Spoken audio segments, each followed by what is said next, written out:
Well, Julia Bue-Said is the Chief Executive of the Advantage Travel Partnership, and Julia joins me now. Good morning to you. Good morning. Well, goodness, it's certainly been a long time in the coming, hasn't it, this particular move, but I'm sure you and others in the hard-hit travel sector now really welcome it. Oh, absolutely. It feels quite surreal talking about the world opening up, but it truly is from today.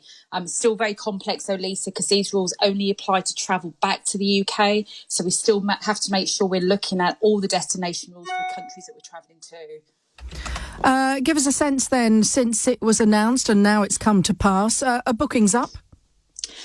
Bookings are positive. I mean, it's always really difficult one to answer because I hate to say there's a surge in bookings, which some other businesses may do.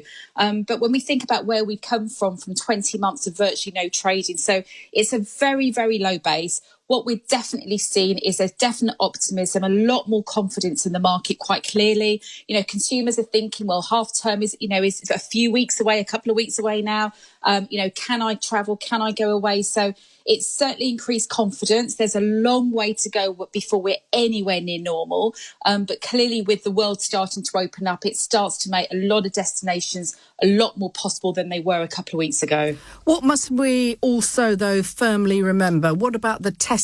Because it will remain in place for lots of people, won't it? Albeit slightly with lesser charges. Absolutely. So just to recap quickly what's happened last week, because there's a lot of different noises and newses that came out of the travel news last week. So as of last Monday, coming back into the UK, we no longer need to do a test. That's only if you're vaccinated. Now, the rules now do apply dependent on your vaccination status. So you've really got to check those rules out. But when you enter the UK now, from the non-red list countries, you no longer need to do a pre-departure test. And that was a big barrier for lots of people travelling. Obviously, as of today, we no longer need to go into managed quarantine if we're coming back from any of those 47 destinations that are now exempt from quarantine.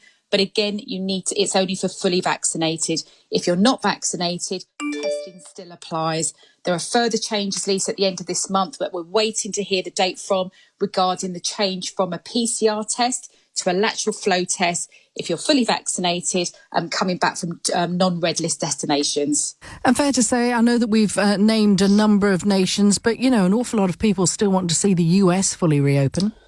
We do. So the US, we allow visitors in from the US over here. We are still waiting. We're still waiting for the dates. We understand that, it's going to be sometime in November, different reports for different stages in November. But the US has committed to reopening travel for the UK for fully vaccinated. It's just a matter of waiting when that will be. Just to end with then, Julia, and we do appreciate you coming on the show live for us, and we've spoken so much throughout this crisis. Are you and others in the sector confident, though, you can make up all that lost revenue from the past, couple of years? No, that's never going to happen. It's not. You really cannot undo 20 months of virtually no income, with a few weeks of positive bookings.